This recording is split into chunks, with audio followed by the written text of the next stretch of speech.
नमस्कार दोस्तों, स्वागत है आपका टिकटॉक विद गौरव में। आज हम मौजूद हैं एक ऐसे दरबार में जहां पर विज्ञान भी घुटने टेक देती है। आज हम मौजूद हैं एक ऐसे दरबार में जहां पर आपके और हमारे बीच एक आदर्श शक्ति के होने का एहसास होता है, ऐसा यहाँ के लोगों का दावा है। आज हम मौजूद एक ऐसे दरबार में जहाँ पर भूतकाल और भविष्य काल की सटीक गणना यहाँ पर होती है। हम मौजूद हैं बागेश्वर धाम सरकार के दरबार में, जिनकी सोशल साइट पे जिनके बारे में आपने काफी नाम सुना होगा, जिनके बारे में जाना होगा। देश नहीं विदेश से यहाँ पर लोग यहाँ पर आ रहे हैं और अपनी समस्याओं का समाधान कर रहे हैं। महाराज जी, स्वागत है आपका हमारे कार्यक्रम में। धन्यवाद। जय श्री राम, जय बागेश्वर धाम की। सफर कैसा रहा आज तक का आपका? आज तक का सफर भगवत कृपा से जो हनुमान जी की प्रेरणाएं मिलती रही, बागेश्वर धाम बालाजी की, उन प्रेरणाओं के आधार पर खूब मंगलमय रहा। और इस शरीर के माध्यम के द्वारा अगर किसी को प्रसन्नता मिल जाती है तो यही सिद्धांतों पर चल करके हम नित्य प्रयास करते हैं और मंगलमय दूसरों को प्रसन्न देख करके हमारा भी मन गदगद हो जाता है। तो लगभग सफर हमारा बहुत आनंदमय है। लेखनी बहुत फास्ट रहती है आपकी, आप लिखते हैं, वक्त आते हैं, आप पर्चे में लिख देते हैं और भक्त की समस्या का समाधान हो जाता है, उसमें पहले से लिखा मिलता है।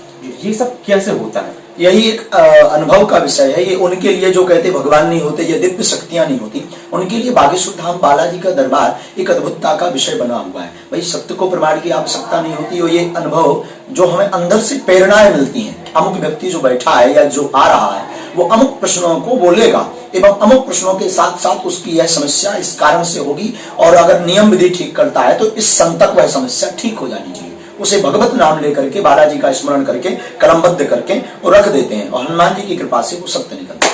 कोई यंत्र भी आप लिए रहते हैं, मुग्दर लिए रहते हैं, मुग्दर का क्या रहस्य? काफी भक्तों का एक सवाल होता है मुग्दर को लेके आप। जी, ये इसका पत्रकार महोदय, मुग्दर का चूंकि जो है बालाजी का यह एक अस्त्र है और बालाजी अपने हाथ में हमेशा इसको लिए रहते हैं। तो इससे यह मुग्दर का मूलतया जो है रहस्य यही है कि उनकी प्रेरणा, उनकी तरंग हमारे शरीर को स्पर्श करे और उनकी कृपा हम पर करे और उनकी दया हो। और इसके एहसास से, इनके अनुभव से यह प्रतीत होता है कि यह साक्षात बालाजी ही स्वरूप में, मुग्दर के रूप में विराजमान है। हमारे सनातन का पूरे हिंदुस्तान ने माना है, हमारे नमस्कार को आज हिंदुस्तान मान रहा है, लेकिन क्या वजह है आप लोगों से टच नहीं होते, छुपते नहीं है? लोगों का ये भक्तों का सवाल होता है, सोशल साइट पे लोग पूछते हैं, उनका यही होता है कि महाराज जी हम छुपते क्यों नहीं, टच क्यों नहीं होते महाराज जी? इसके क्या वजह होती है? इसके पीछे मूल रहस्य मुग्दर ही है, वज्र ही है, श्री अनंत बलवंत हनुमंत लाल जी का।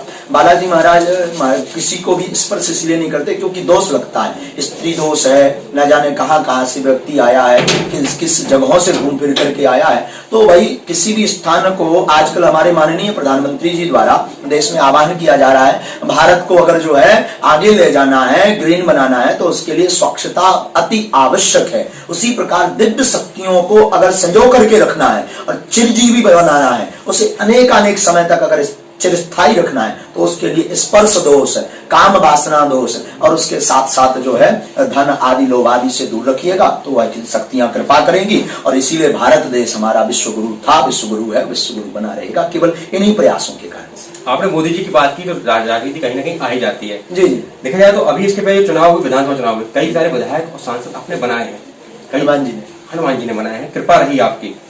देखा जाए तो अभी नगरीय निकाय चुनाव समीप है, पास में ही है, उस पर क्या भविष्यवाणी करेंगे आप? हम उस पर यही करेंगे, भगवान भाई जनता का, ये जनार्दन का आशीर्वाद होता है। जनता जिस प्रकार से जिसको जो है प्रगति देती है, भगवत कृपा जिसका चंद्रमा योग तेज होता है, हनुमान जी की कृपा जिस पर तेज होती है और जनता जिसको आशीर्वाद देती है, उसका जो है चंद्रमा भाग्य जागता है और वो विजय प्राप्त करता है। तो राजनीति से ये शरीर बहुत दूर है, व्यास नीति का आदमी है, राजनीति से कोई मतलब नहीं। जो आते हैं तो सबको समभाव से हम आशीर्वाद दे देते हैं। ये गरीब आता है तो उसको भी आशीर्वाद देना होता है, और राजपीठ का भी कोई व्यक्ति आता है, चाहे वो हमारा MP हो या MLA हो, तो हमारा स्वभाव है, ब्राह्मण का धर्म है दूसरों के कल्याण के लिए मंगल प्रार्थना करना, तो हम उसे मंगल प्रार्थना करके आशीर्वाद दे देते हैं। भगवत कृपा से, हनुमान जी की दया से वो जो है उसको लग जाती है, तो उसे आप कोई भी मानिएगा, इसका कोई अर्थ नहीं।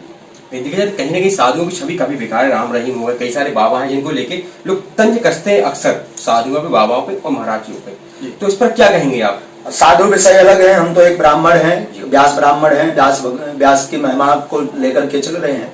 तो वही इस पर यही कहना है कि उन्होंने त्रुटि की है, गलती की है, तो उसका दुष्परिणाम समाज ही भगवान के समकक्ष का, निचले स्तर का, सेवक का, दूत का, या फिर जो है उनके संदेश वाहक का दर्जा देती है। वही समाज जब देख लेती है आपकी कुरीतियों को, आपकी कालनेमी के पट्टे को, तो वही समाज फिर आपको बहिष्कार कर देती है। तो समाज ही गुरु बनाती है, समाज ही ब्राह्मण बनाती है, समाज ही पत्रकार को पत्रकार बनाता है, और जब पत्रकार उसमें त्रुटि करने लगता है तो समाज ही लतेड़ करके उसे आदमी का आदमी बना देता है। ये तो जनता जनार्दन का। हमारे दर्शकों का एक सवाल एक होता है कि आपका दरबार 4 से 5 साल पहले ही लगा स्टार्ट हुआ, इसके पूर्व आप कहाँ थे, क्या आपने किया, शिक्षा क्या रही आपकी? दरबार 2012 से पत्रकार महोदय चल रहा है, और हमारे बब्बा जी भी दरबार लगाते थे। हम बब्बा जी के चरणों में रहे हैं, और कुछ दिनों तक छत्तीसगढ़ में भी रहे हैं, उत्तराखंड में भी रहे हैं, अनेक जगहों पर हम अपने बब्बा जी के साथ रहा करते थे। हमारे बब्बा जी जो हमारे गुरुदेव भी हैं, पूज्यपात श्री श्री 108 श्री सैतुलाल गर्ग, उनके ही चरणों में हम बैठ करके दरबार लगा रहे हैं, और हमारी ये दरबार की परंपरा पीढ़ी दर पीढ़ी चल रही है। हमारे बब्बा जी भी दरबार लगाते थे, बब्बा जी के कक्का जी भी दरबार लगाते थे। उस वक्त का समय है, सोशल मीडिया हुआ नहीं करती थी। आज सोशल मीडिया के माध्यम से आप सबने इसको जन जन तक पहुंचा दिया। तो उस वक्त 40 लोग आते थे, आज 400 आते हैं, पर दरबार वही था, वैसी ही परंपरा से कल चल रहा था, आज भी चल रहा है। समानता, विद्यार्थी जीवन सबका समान ही होता है। आपका कैसा रहा, कहाँ पढ़े, या शिक्षा कहाँ से आप ग्रहण की, और ये सिद्धियां कैसे प्राप्त हुई आपको, इस मुकाम पे कैसे पहुंचे आप? बचपन काल से ही भगवत रुचि, रामचरितमानस के प्रति रुचि थी। परिवार पूरा कर्मकांडी परिवार से जुड़ा था। तो ग्राम जो गढ़ा में जहाँ ये शरीर ने जन्म लिया है, वहीं पर बागेश्वर धाम स्थान भी है। तो वहीं हमारे बब्बा जी स्थान पर रहते थे। बाद में निर्मोही अखाड़े से उन्होंने संकल्प लिया था। तो प्राथमिक में 8वीं तक हमने अपने निज ग्राम में, ग्राम गढ़ा में ही अध्ययन किया, और एकदम सामान्य जैसा विद्यार्थी होता है, विद्यार्थी में जीवन सामान्य गति के अनुसार पढ़ते थे। हाँ, उसके साथ साथ भजन के प्रति हमारी ज्यादा रुचि थी, रामचरितमानस के प्रति ज्यादा रुचि थी, श्रीमद् भागवत कथा के प्रति ज्यादा रुचि थी, और बब्बा जी के आशीर्वाद के कारण संतों के प्रति ज्यादा रुचि थी। तो उनमें भी संलग्नता बनी रहती थी। और अध्ययन प्राथमिक 8वीं करने के बाद फिर हम 12वीं के लिए गंज हाई स्कूल में गए, वहां 12वीं तक अध्ययन किया। से आपने पास में सभी गंज है, सभी 5 किलोमीटर ही है। खूब पैदल भी गए, साइकिलों से भी गए, बस से भी जाया करते थे। कभी कभी बस चलने लगी थी तो उससे भी जाते थे।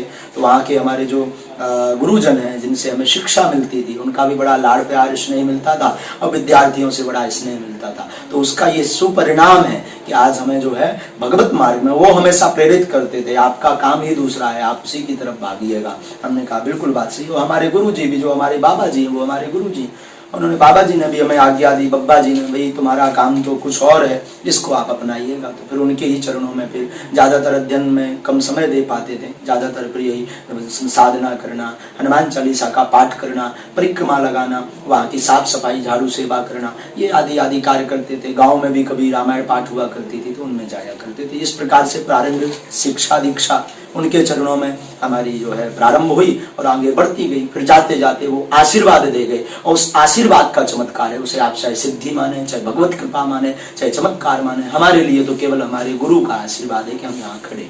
यानी आदर्श शक्ति जो आपके हमारे पीठ होती है, इसका एहसास आपको पहले ही रहा होगा, जन्मजात रहा होगा। जन्म से 8वें वर्ष में जब हम प्रवेश 8वें 10वें साल में प्रवेश कर रहे थे, तो उस वक्त संकेत आ रहे थे, जैसे स्वप्न आना।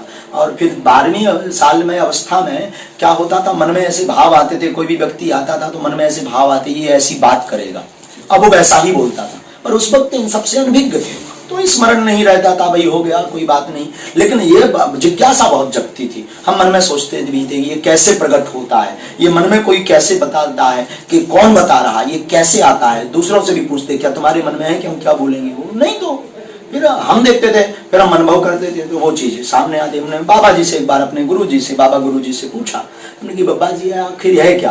बोले बेटा तुझ पर कृपा बागेश्वर महादेव की हो रही है, तो उसकी खूब सेवा कर। सेवा करते करते फिर एक बार स्वप्न दिया, और स्वप्न के आधार पर जो स्वप्न मिला, वो स्वप्न पहले भी मिलते थे। फिर जब बाबा जी ने हमें अवगत करा दिया, तो उस स्वप्न के आधार पर हमने अज्ञातवास साधना की 1 महीने की। अज्ञातवास का अर्थ है जो पांडवों ने की थी। पांडवों ने 2 वर्ष तक अज्ञातवास किया था, लेकिन हमने मात्र 1 माह की अज्ञातवास साधना की, जिसमें निर्जर वन में ना कोई पशु पक्षी, ना कोई मानव, ना कोई यंत्र, किसी का भी संपर्क नहीं। केवल एक संपर्क था परमात्मा से, जो अमुक मंत्र था, उस मंत्र की प्रति निष्ठा और इस शरीर की निष्ठा।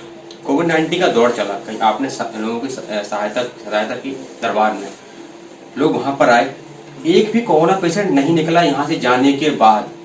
यहाँ पर देश नहीं विदेश से लोग आए, उस समय भी आए, छुप के आए, कैसे आए, आए हैं अपनी मनोकामना पूरी करने के लिए। तो एक भी कोविड-19 का पेशेंट वहां से नहीं निकला कोरोना महामारी के दौर पे, क्या वजह रही? क्या व्यवस्था वहां की गई थी? अध्यात्म पीठ से जुड़ा होने के कारण हम तो ये दास ऐसा ही कहेगा पत्रकार महोदय कि भाई देखो, कोरोना है तो कहीं ना कहीं हनुमान जी की करुणा भी है। तो हनुमान जी की करुणा का ऐसा सुप्रभाव रहा कि हम वहां पर खूब समुदाय रहा, कोशिश प्रयास किया कि हम सोशल डिस्टेंस का पालन करें, करवाया भी गया भारत शासन की नियमावली का, परंतु जब लोग आ जाते हैं तो उन्हें भगा नहीं सकते हैं, वो कहाँ जाएंगे, बसें बंद थी, तो आश्रम पर ही रखा उनको। और भगवान ने ऐसी महिमा बनाई, उसका मूल कारण यही था, यज्ञ करना, हनुमान चालीसा का पाठ करना, और हनुमान चालीसा के पाठ के प्रभाव से कोरोना आया तो, लेकिन करुणा के रूप में परिवर्तित। देखा जाए तो कहीं ना कहीं गड़ा धाम काफी विख्यात हो रहा है, देश में विदेशों में भी जी। क्या आपकी क्या सोच है, क्या सपना है उसको देख के, क्या क्या और विस्तार हो सकता है भविष्य में? क्या सोचा है आपने? गरीब लड़कियों की शादी तो करा ही रहे हैं आप जी। साल में कुछ नियम बना है, कुछ एक वो लेके चल रहे हैं कि इतने बच्चों की शादी कराना है, कि इतने गरीब लोग आ जाएंगे शादी कराएंगे, और क्या आपका सोच है, क्या सपना लेके चलते हैं बागेश्वर धाम को लेके आप? बागेश्वर धाम में हमारा वर्तमान में कोई ऐसा विचार नहीं, केवल सेवा का विचार चल रहा है। परंतु अब कन्याएं, गरीब कन्याएं, परिवार तो जो चढ़ोतरी आती है उसे गरीब कन्याओं के विवाह में लगाया जाता है, पर इतनी चढ़ोतरी नहीं आती है कि सब कन्याओं का विवाह हो सके। तो कुछ बच्चे जुड़ गए हैं, टीम जुड़ गई है, शिष्य जुड़ गए हैं, स्नेही जुड़ गए हैं, फॉलोवर्स जुड़ गए हैं, हमारे बागेश्वर धाम के शरणागत लोग जुड़ गए। तो वो तनमन धन के साथ हमारे बागेश्वर धाम के जो मंडल के बच्चे हैं, स्नेह करते हैं, हमारे संकल्पों को जो पूर्ण करने का प्रयास करते हैं और दिन रात मेहनत कर रहे हैं, उन बच्चों के सुपरिणाम प्रभाव के कारण आज बागेश्वर धाम एक तीर्थ बन रहा। और भविष्य में यही कामना और अपेक्षा बालाजी के चरणों में, और समाज से यही अपेक्षा है कि कोई भी इस दर से रोता हुआ ना जाए, निराश ना जाए, भूखे को भोजन, भजनानंदी को भजन, और रोगी का निरोगी काया हो, ऐसी बालाजी के चरणों में प्रार्थना, और यही हमारा सपना है। दर्शकों को थोड़ा ये बता रहे हैं, यहाँ आने के लिए जो स्टेप बाय प्रोटोकॉल होता है, अर्जी लगना, पर्ची मिलना, कैसे मिलेगा? कुछ लोग अनभिज्ञ हैं, कुछ लोग जानकारी नहीं है, और आप विस्तार से बता रहे हैं, थोड़ा 2 मिनट। जी जी जी, कोई बात नहीं। बागेश्वर धाम पर दरबार की अर्जी की महत्वता है। अर्जी लगने का मतलब होता है पर्चा का बन जाना। पर्चे में आपकी परेशानी का कारण और निवारण लिखता है। कभी कभी निवारण कंठस्थ बता दिया जाता है, परेशानी लिख दी जाती है। तो उसके निमित्त में बागेश्वर धाम पर सबसे पहले टोकन नंबर लेना अनिवार्य है। टोकन नंबर महीने में एक बार ही वितरित होता है। समुदाय ज्यादा बढ़ गया, पहले 4 दिन में नंबर आता था, फिर 1 सप्ताह में नंबर आने लगा, फिर 15 दिन में नंबर आने लगा। अब इतना समुदाय बढ़ गया कि हम 15 दिन में भी टोकन नहीं वितरित कर पा रहे हैं, क्योंकि इतनी ज्यादा भीड़ हो जाती है। तो महीने में एक दिन, एक तारीख निश्चित नहीं है, 5, 6, 4, 3, 2, 1 या 10 तारीख तक टोकन वितरित होते हैं, इसके अंतर्गत होते हैं। उन टोकन नंबर से डेट दे दी जाती, तारीख की, आपकी किस तारीख को अर्जी लगेगी, ये पक्का है। उस तारीख को आप आएंगे तो आपने भजन किया हो ना किया हो, पर आपकी अर्जी लगेगी।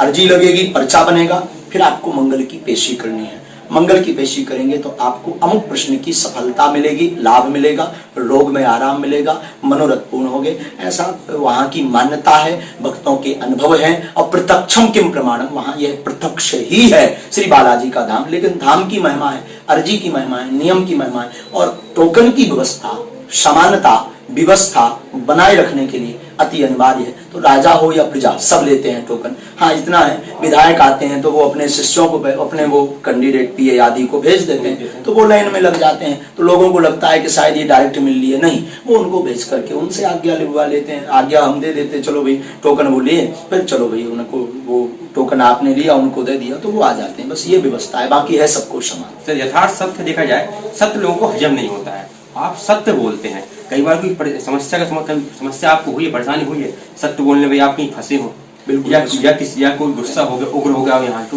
बिल्कुल, क्या अनुभव रहा आपका? ये तो बहुत खतरनाक अनुभव है, इसका बड़ा शब्दों का हमें जो है सावधानी रखनी पड़ती है, पर पीठ पर हम भूल जाते हैं, स्मरण कम रहता, जो तरंग आती रहती है उसी तरंग के आधार पर हमें बोलना पड़ता है। तो कई बार क्या होता है, किसी की चोरी होती है, या कई बार आपस में पति पत्नी दोनों आते हैं, वो कहते हैं हमारी लड़ाई हो रही है, तो सत्य बोलना पड़ता है, भाई तुम चरित्रहीन हो या तुम चरित्रहीन। ये कोशिश करते हैं कि किसी की मर्यादा या किसी का सम्मान ना गिरे, परंतु जब वो उकसाते हैं, वो कहते हैं अरे महाराज हम गलत ही नहीं है, तब फिर बुरा लगने लगता कि भाई एक तो तुम हनुमान जी के दरबार में आए, ऊपर से झूठ बोल रहे हो। तो फिर बता दिया जाता भाई तुम चरित्रहीन हो, इसी कारण से कलेश हो रहा है, और फलाने फलाने अमुक अमुक व्यक्ति से तुम जुड़े हो।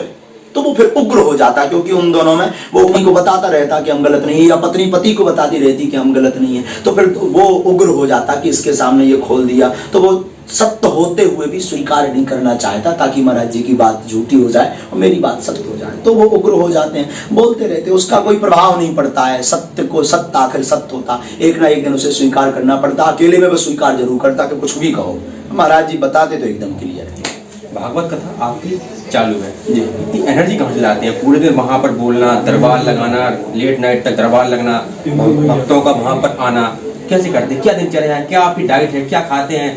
क्या बिना पानी का? थोड़ा भक्त जानना चाहते, दर्शक जानना चाहते बात को लेके, एनर्जी कहाँ से इतनी आती है? एनर्जी के लिए योग ही एक ऐसा है, कभी कभी लेटे लेटे योग कर लेते हैं, बैठ के योग कर लेते हैं, और समय मिल जाता तो स्नान आदि में भी योग ही कर लेते हैं। ऐसी समय की बड़ी हमारी विडंबना है, क्योंकि प्रातः काल से सेवा पूजा करने के बाद फिर सीधी दरबार, दरबार के बाद कथा, कथा के बाद फिर लोगों का एक लोगों का मिलना, वो सब चलता रहता है। बच्चों की भी मीटिंग लेना, तो पूरे दिन में अब 18 घंटे 17 घंटे खूब मेहनत करते हैं। तो इसके पीछे एनर्जी का मूल कारण योग और भगवत कृपा ही हम मानेंगे। हनुमान जी जब तक चला रहे हैं, शरीर में श्वास है तो चल रही है, पर मूल रहस्य हम सात्विक आहार ही लेते हैं, बिना लहसुन प्याज का लेते हैं, फल को ज़्यादा प्राप्त खाते हैं, फल को ज़्यादा खाते हैं, थोड़ा भोजन कम लेते हैं, इतना जो है फल को खूब पाते हैं। तो यही मूल कारण है, और कोई जो है ऐसा है नहीं है, कुछ खान पान में हमने सीखा ही नहीं। अक्सर सोशल साइट पे आप ज़्यादातर एक्टिव रहते हैं, यूट्यूब हो, फेसबुक या अन्य कोई हो, आपकी टीम लगी हुई है, सभी लोग, लेकिन एक बार आपकी मुंह से हर बार एक शब्द आप बोलते हैं, लगातार बोलते हैं, कोई भी नास्तिक हो या जिसको भगवान पर ट्रस्ट ना हो, विश्वास ना हो, मेरे दरबार पर आए और उसको भगवान का एहसास, आदर्श शक्ति का एहसास यहाँ पर हम करा के ही मानेंगे, यहाँ पर चैलेंज होता है शायद। तो इस पे क्या कहेंगे आप? इस पर यही कहेंगे, वर्तमान में जो कुरीतियां व्याप्त हुई हैं सनातन धर्म के प्रति, हनुमान जी के प्रति, भगवान के भक्तों के प्रति या संतों के प्रति जो कुरीतियां व्याप्त हुई हैं, तो ये हम आपको उनको जनाना चाहते, जो भगवान नाम से जल रहे हैं, उनके लिए विषय है, जो कहते हैं ये सब कपोल कल्पना है, ये सब पाखंडबाज है या अंधविश्वास है, उनके लिए हम कहना चाहते हैं कि जिन्हें आप अंधविश्वास कहते हैं, वही अंधविश्वास के बड़े बड़े राजनेता, बड़े बड़े साइंटिस्ट, वैज्ञानिक, बड़े बड़े डॉक्टर्स बागेश्वर धाम पर आते हैं और वो स्वीकार कर रहे हैं। तो आप क्यों नहीं कर रहे हैं? आप नहीं कर रहे हैं तो आइए, मजा लीजिए, आनंद लीजिए, आप खुद परखिएगा। हम ये नहीं कहते कि हम आपको दिखा सकते हैं, हनुमान जी ने चाहा तो हम बता जरूर सकते हैं आपको। हम ये नहीं कहते हम आपको, क्योंकि स्वीकार किसी को करवाना बड़ा मुश्किल है। जिसे नहीं मानना है उसे आप कुछ भी कर दो, नहीं मानना। अब कोई अंधे व्यक्ति से कहे, अंधा व्यक्ति कहता है एक व्यक्ति से हमें सूर्य दिखाओ, अब आप कैसे दिखा पाओगे? कहोगे नहीं सूर्य है, भाई सूर्य है, तो वो कहेगा जरा हमें हाथ से पकड़वाओ, आप कैसे पकड़वा पाएंगे? आप कहोगे नहीं नहीं नहीं सूर्य है, तो वो कहेगा हमें जरा चखाओ कैसा है, नहीं चखा पाओगे। उससे तो इतना ही कर सकते हैं, तपती दोपहरी में जून के महीने में छत पर खड़ा कर दो और बढ़िया तपने लगे, तब भी अगर उसे कुतर्क करना है तो यही कहेगा नीचे से आपने आग जला दी। तो ये उसको स्वीकार करना ही नहीं है। लेकिन प्रयास रहता है कि भाई भगवान की जो भगवत महिमा वर्तमान में दरबारों के नाम से जो धूमिल हुई है, दरबारों को आजकल केवल धन का केंद्र माना जा रहा है। इसलिए बागेश्वर धाम दरबार निःशुल्क है, मिलना निःशुल्क, दरबार निःशुल्क, रुकना निःशुल्क, 11 महीने से अन्नपूर्णा भंडारा निःशुल्क है। और दिन रात हम मेहनत भी समाज के लिए इसीलिए कर रहे हैं कि हमारे सनातन धर्म की ध्वजा पर जो दाग लगे हैं उन्हें मिटा तो नहीं सकते, लेकिन धोने का प्रयास तो कर सकते हैं। हम जगत को जगा तो नहीं सकते, छतरपुर जिले को सुधार तो नहीं सकते, लेकिन 4 लोगों को जगा तो जरूर सकते हैं। ये कर सकते हैं, वही प्रयास कर रहे हैं, क्योंकि हम सनातन धर्म है, हमने सनातन का नमक खाया है, सनातन धर्म के ध्वजा के नीचे हम बैठे हैं। अब इसमें हमारा क्या फायदा है 18 घंटे मेहनत करने का? ना तो हम पैसा ले रहे हैं, ना हम किसी से सम्मान ले रहे हैं, ना हम किसी से पांव छुपा रहे हैं कि पांव के शौकीन है, पांव भी नहीं छुपाते, सम्मान भी नहीं लेते, वस्त्र आदि भी नहीं लेते, दे दिया कभी कभी कोई विशेष प्रेमी तो स्वीकार कर लेते हैं, भाई तुम्हारी श्रद्धा है तो स्वीकार कर ले, कुछ लेते भी नहीं। इसमें हमारी फायदा यही है कि हम सनातन धर्म में आए हैं, और जो छवि धूमिल हुई, दाग लगे, उन्हें हम धो नहीं सकते, लेकिन धोने का प्रयास करें। नमस्कार। और अपनी बात को विराम देते हैं, क्योंकि कुड़ेला राजनगर के पास कुड़ेला ग्राम है, यहाँ पर भागवत कथा चल रही है, आप भी यहाँ आइए और भागवत कथा का आनंद लीजिए। हमारा उद्देश्य किसी प्रकार की अंधविश्वास को फैलाना हमारा उद्देश्य नहीं है, लेकिन हम समाज में जो आत्मविश्वास है, जो आस्था, उसको भी धूमिल नहीं करना चाहते हैं। जिस आत्मविश्वास के बल में लोगों के कार्य होते हैं, उस कार्य की हम लोग इज्जत करते हैं और सराहना करते हैं।